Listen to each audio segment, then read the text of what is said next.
What is up everyone? In today's video I'm going to show you how to fix screen flickering issue in Realme C75x. So let's start the video. First of all, open settings.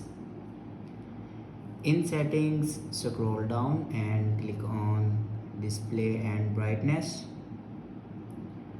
and here you can check if you turn on your auto brightness, then turn it off. After turn off your auto brightness, then go back and scroll down and click on system and update. Now click on software update, and here you can check your latest version will be updated or not. If it doesn't update to latest version, then update it to latest version.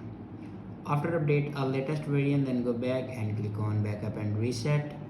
Now click on reset phone, and on top you can see the option reset all settings. Now click on it.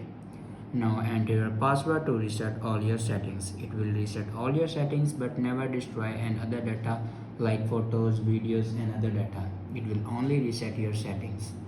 After reset your network settings, your problem will be fixed. I hope this video is helpful for you. Thanks for watching.